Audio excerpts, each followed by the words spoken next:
요즘은 정치와 연관된 사법적인, 그러니까 법적인 이슈들이 정말 많은 시점입니다. 이재명 대표의 2심 결심 공판이 있었고요. 헌재의 시간이 된 윤석열 대통령 탄핵 심판도 계속 이어지고 있습니다. 네, 오늘은 서정민 변호사와 함께 이야기 나눠보겠습니다. 어서 오세요. 어서 오십시오. 안녕하십니까.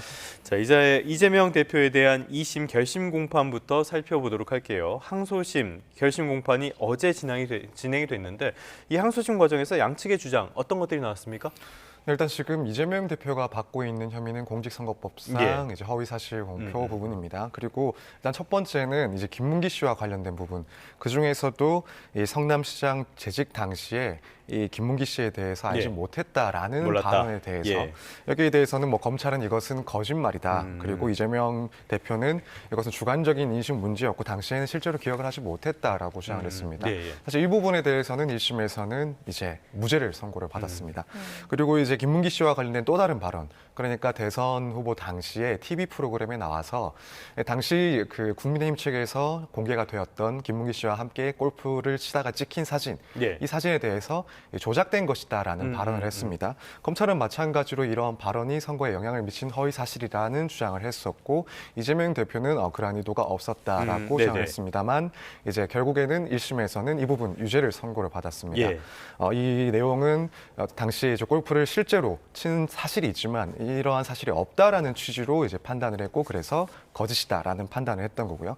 이제 그밖에 나머지 한 가지 혐의, 이건 이제 백현동 그 부지의 개발 특혜 의혹이 하나 네. 있었습니다. 예. 여기에 대해서 이재명 대표는 이제 국회에서 당시에 이런 토지 변경을 해준 것은 국토부의 협박이 있었기 때문에 어쩔 수가 없었던 부분이 있었다라는 취지로 주장을 했었는데 여기에 대해서는 1심에서 그러한 사실이 없었다라고 판단을 하고 거짓을 발표한 것으로 봐서 예. 또다시 여기에 대해 유죄를 선고를 했습니다. 그래서 결국에는 이제 1심에서 징역 1년에 집행유예 2년을 선고를 받았고 마찬가지로 이 모든 쟁점들에 대해서 동일한 그런 공방이 오가고 있는 예. 상황입니다.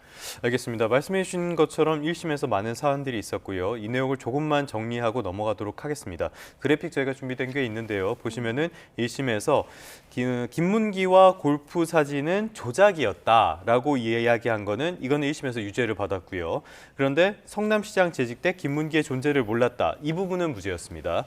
반대로 백현동의 용도 변경을 안 해주면 직무유기에 문제를 삼겠다라고 협박했다. 이 부분은 또 유죄를 받은 겁니다. 이렇게 정리를 하고요. 다음 질문으로 넘어가 보도록 하겠습니다. 네, 변호사님께서 어제 보시기에 좀 판결에 영향을 미칠 만한 또 미칠 수 있는 눈에 띄는 공방이 있으셨습니까?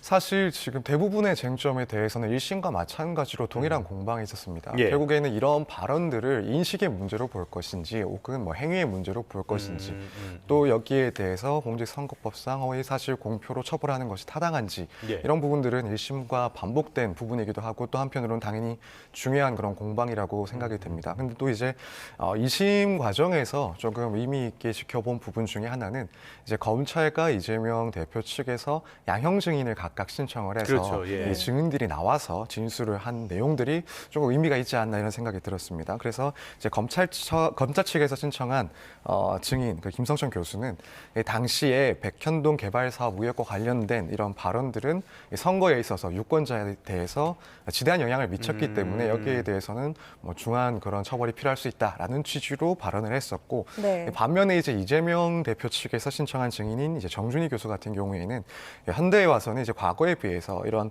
프로그램에서의 예. 발언들이 파급력이 상당히 떨어졌고 이런 점들까지도 감안을 해야 된다라고 이제 증언을 했기 때문에 이 재판부에서는 두 양형 증인의 그런 주장들도 상당히 귀 기울여서 판단하지 않을까 이 부분을 조금 눈여겨봤습니다.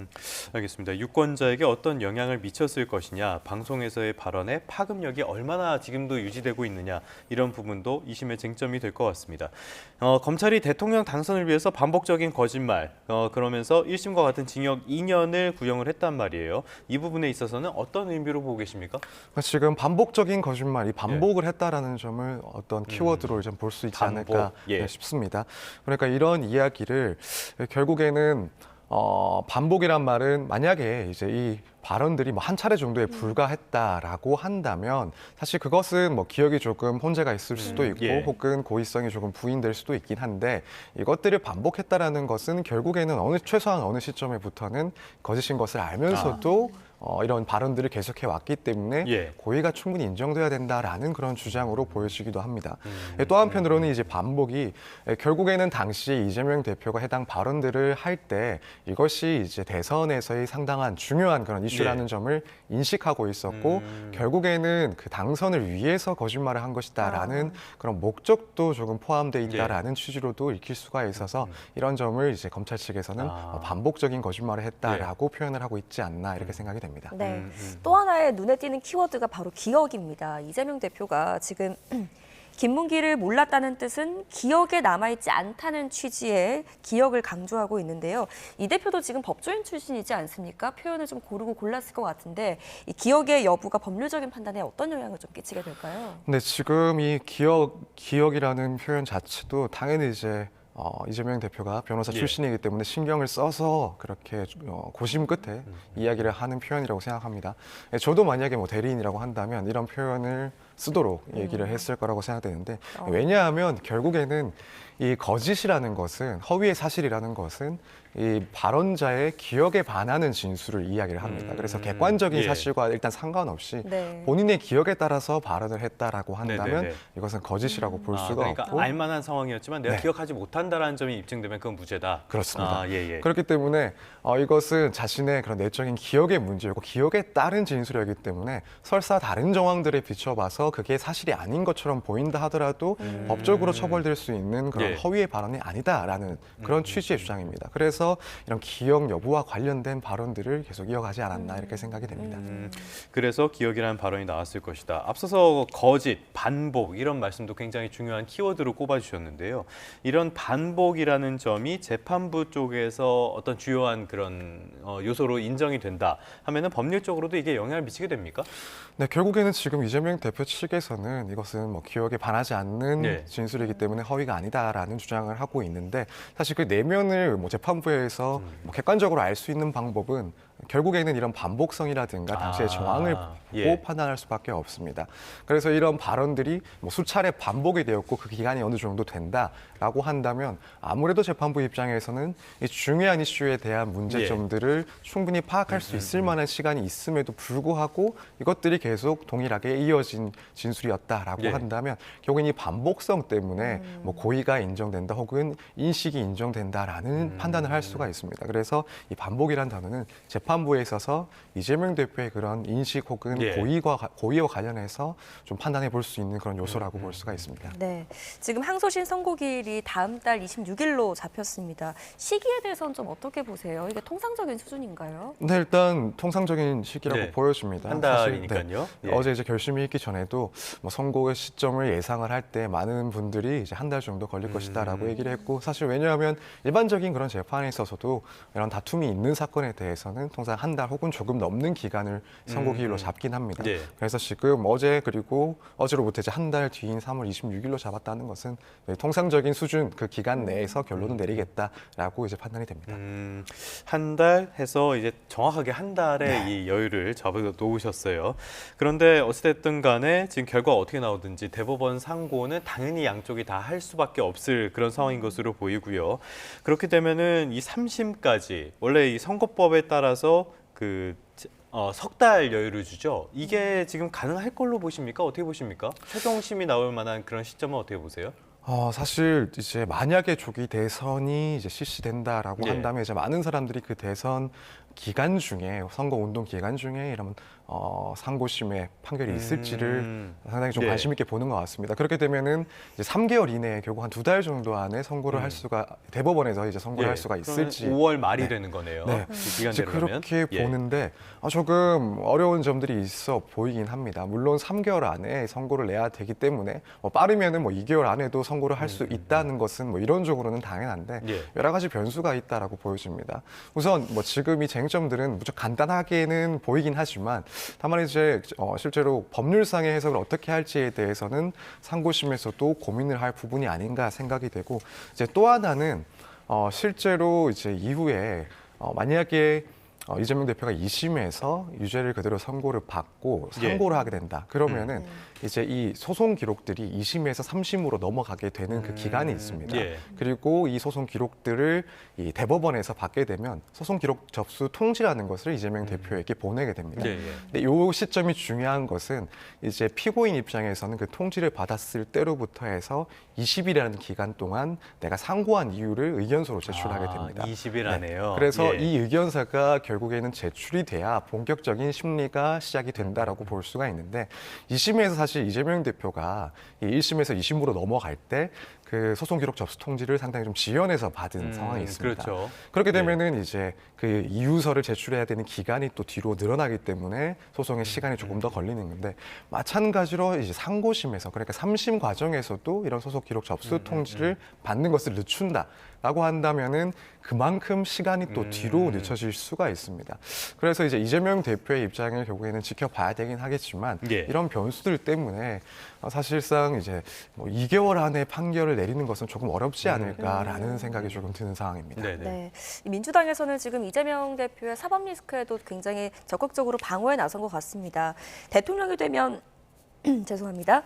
네, 형사재판이 정지된다는 취지의 헌법 84조를 거론하던데 이게 어떤 내용입니까? 네, 지금 헌법 84조는 대통령이 재직 중에 이제 내란 혹은 외환죄를 포함하지 않는 다른 범죄로 이제 문제가 될 경우에는 형사상의 소출을 받지 않는다는 규정입니다. 그러니까 기소가 되지 않는다는 예. 규정인데 지금 뭐 이재명 대표 측에서는 만약이라도 조기 대선이 실시가 되고 또 이재명 대표가 대통령으로 당선이 된다면 이 규정의 취지에 따라서 현재 진행 중인 재판은 정지가 되는 것이 맞다라는 주장입니다. 그렇지만 여기에 대해서 사실 논란이 있긴 합니다. 네. 지금 해당 규정은 일단 엄격하게 해석을 하자면 대통령 중에 범한 죄를 지은 경우에는 기소되지 않는다라는 것이고 대통령 이전에 대통령이 되기 이전의 범죄 혹은 기소가 돼서 재판 중인 사건에 대해서는 규정을 명백하게 하고 있는 것은 아닙니다.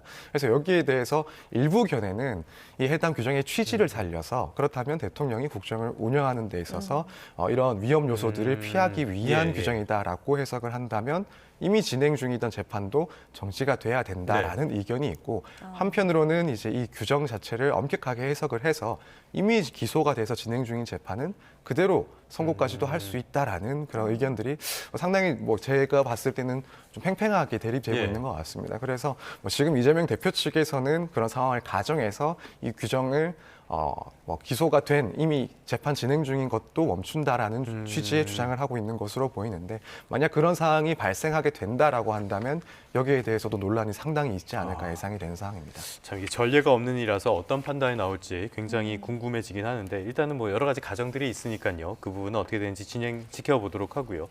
그럼 만약에 이런 가정들이 다 현실이 돼서 이제 조기 대선이 이루어지고 이재명 대표가 대통령이 되고 그리고 불소추 특권이 있기 때문에 재임 중에는 재판이 이루어지지 않는다라고 가정하면은 임기가 끝난 다음에 어떻게 되는 겁니까?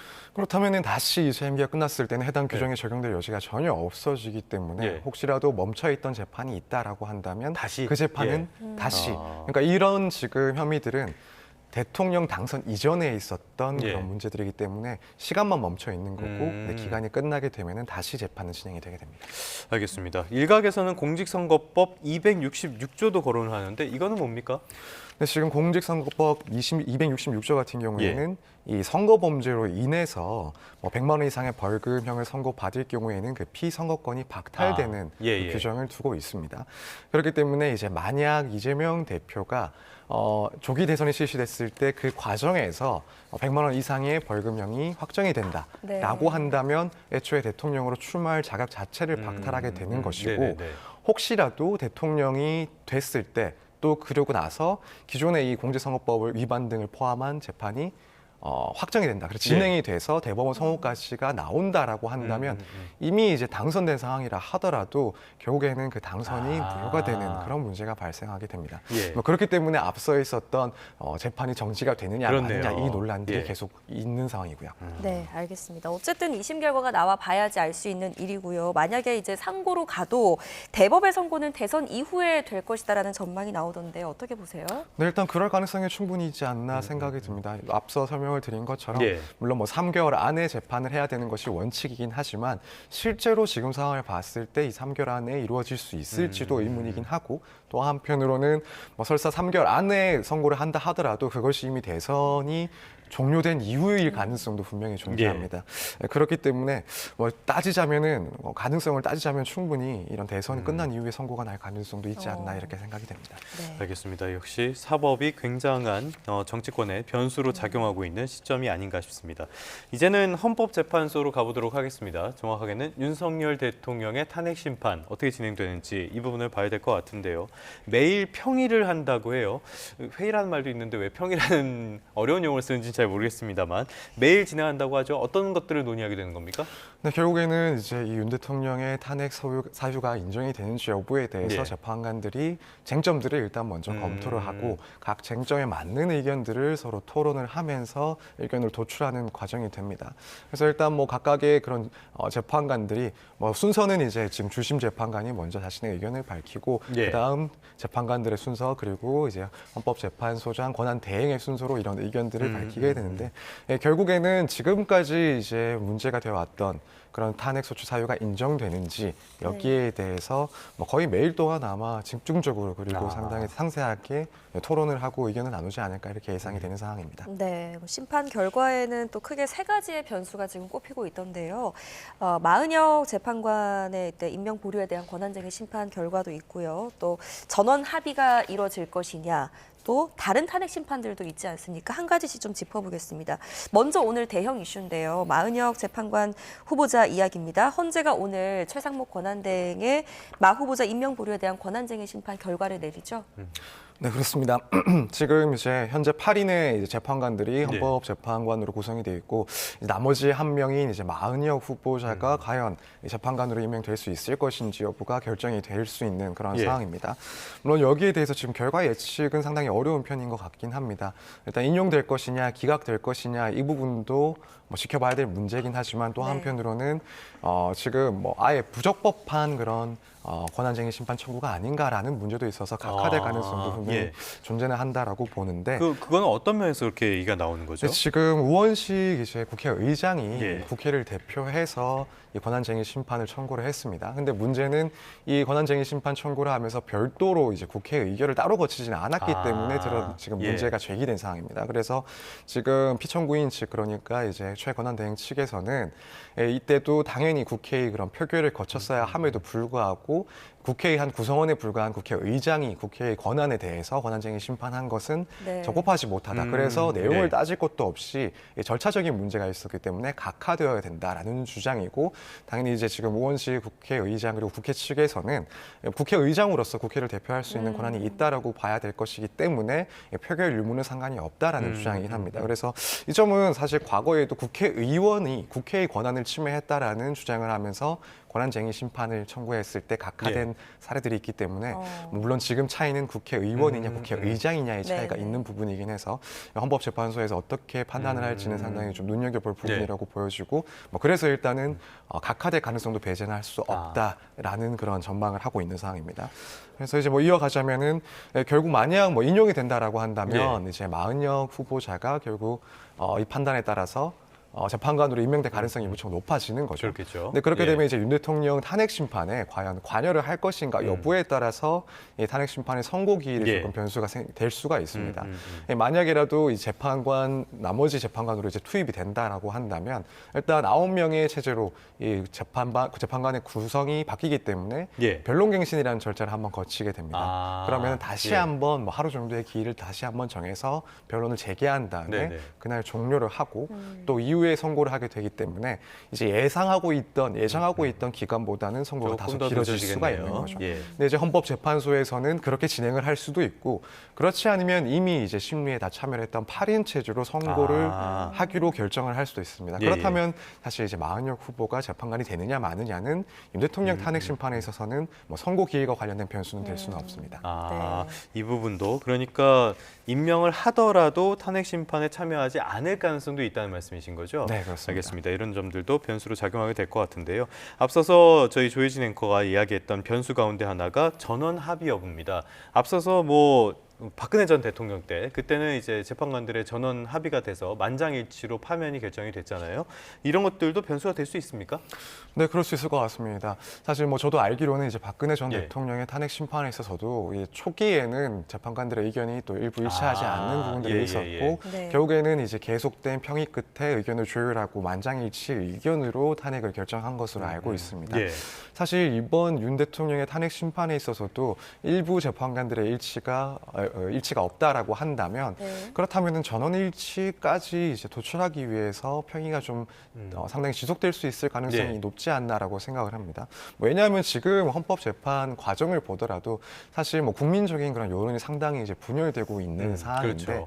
만약이라도 이제 어떠한 결정을 냈을 때 일부 의견이 또 일치하지 않는다, 재판관들의 의견이 다르다라고 한다면 결국 그 결론을 가지고 또 다시 국민의 그런 여론이 분열될 수 있는 상황이 분명히 발생할 수 있다라고 보여집니다. 그렇다면은 이 재판관들의 입장에서도 이런 점들까지도 충분히 고려를 하지 않을까. 그렇다면은 서로 의견이 일치할 때까지 평의를 하고 결국에는 이제 합일된 의견으로 선고를 하지 않을까 그렇게 예. 생각이 되고 있어서 결국 전원 일치의 그런 결론을 내리기 위해서 시간이 조금 더 지연될 수 있지 않을까 이렇게 생각이 됩니다. 그러니까 네. 평의가 더 많이 진행될 가능성도 있다. 네, 그럴 가능성도 있다고 봅니다. 알겠습니다. 이게 뭐 평의가 횟수라든지 기간이 정해져 있는 것은 아닙니까? 네, 그렇습니다. 평의는 어쨌든 이 표결을 할 때까지 회의가 충분히 숙성이 돼야 된다, 성숙돼야 된다라고 한다면 특별히 횟수라든가 혹은 기일 같은 것들을 따로 정해놓지는 않았기 때문에 이 재판관들은 자유로운 일정 하에서 이런 반복적인 평의를 통해서 의견을 도출하는 그런 예. 과정을 진행할 수가 있습니다. 알겠습니다. 전반적으로 종합을 해보면은 세부적인 소수 의견은 있을 수 있지만 큰 그림에서의 다른 의견은 최대한 없게 하기 위해서 평의를 진행할 것이다. 이렇게 진행될 가능성이 크다 정도로 이해를 해볼 수 있겠습니다. 자, 마지막 이슈 한번 짚어보도록 할게요. 다른 탄핵 심판들이 지금 줄줄이 대기를 하고 있습니다. 공직자 5명에 대한 탄핵 심판 선고 준비 이것도 진행되고 있는 거죠? 네, 그렇습니다. 지금 현재 진행 중인 탄핵 심판을 보면 이제 윤 대통령 사건을 제외한 지금 한덕수 총리 그리고 최재 감사원장에 대한 탄핵 예. 심판도 계속되고 있고 그밖에 이제 이창수, 조상원, 최재형 검사들에 대한 탄핵 심판도 현재 계류 중인 상황입니다. 예. 지금 이 탄핵 심판들은 모두 이제 변론은 윤 대통령의 그 최종 변론기일보다 먼저 마쳐진 상태고 앞으로 이제 선고만 남겨두고 있는 상황이긴 합니다. 네. 지금 말씀하신 것처럼 변론을 모두 마쳤기 때문에 5개의 탄핵 심판부터 먼저 선고할 가능성에 대해서는 어떻게 보세요? 사실 순서로 따지자면은 앞에서 변론을 마쳤기 때문에 선고를 먼저 하는 예, 것이 예. 맞긴 한데 다만 이제 너무 지금 탄핵 심판 사건들이 많긴 합니다. 그리고 윤 대통령의 탄핵 심판이라는 것은 그 중대성을 비교했을 때 네. 이 다른 이런 인사들에 대한 탄핵 심판보다도 훨씬 중대하다라고 볼 수밖에 없는 상황이고요. 그리고 이제 헌법재판소에서도 사실 이런 탄핵 심판 진행과 관련해서 앞서 이제 윤 대통령 측에서 문제 제기를 했을 때 그러니까 그렇죠. 예. 다른 이미 먼저 접수된 탄핵 심판들을 먼저 처리를 해야 예. 된다라는 주장을 했을 때도 헌법재판소는 이제 사안의 중대성 또 국정 공백의 그런 위험 문제 때문에 윤 대통령의 사건을 가장 우선적으로 처리할 수밖에 없다라는 입장을 밝혀왔고요. 그렇다면은 사실 이런 윤 대통령의 탄핵 심판까지 포함한 6개의 사건을 제한된 기간 내에 사실 빨리 처리하는 것은 상당히 어렵지 않나라는 점까지 고려를 한다면 일부에 대해서는 간단한 사건에 대해서는 먼저 탄핵 선고, 예. 탄핵 여부를 판단할 수도 있긴 하겠지만 그럼에도 불구하고 이제 윤 대통령의 사건을 가장 우선적으로 판단을 하지 않을까 이렇게 생각을 하고 있습니다. 그럼 윤 대통령의 탄핵 사건을 우선적으로 판단한다는 거, 이거는 다른 탄핵 심판들의 어떤 그 평의 같은 것들이 계속 이어진다고 가정을 하더라도 윤 대통령의 결론이 내려지는 것에 그렇게 일정상으로 큰 영향을 미칠 가능성은 없다라고 봐도 되는 겁니까? 네, 저는 그렇게 생각을 하고 있습니다. 물론 헌법재판소에서 이 일정에 대해서 어떻게 일정을 정하고 있는지는 알 수 없는 부분이긴 하지만 일단 개인적인 생각으로는 결국에는 윤 대통령의 선고 시점을 어느 정도 예정을 하고 있는 상황에서 예. 그 안에 일부 다른 인사들에 대한 탄핵 심판을 할 수 있다면 함께 처리를 하거나 먼저 처리를 하겠지만 다른 사건들 때문에 이제 윤 대통령의 그런 탄핵 여부 결정에 대한 선고를 늦추지는 않을 것 같다라고 일단 예. 생각을 하고 있습니다. 네.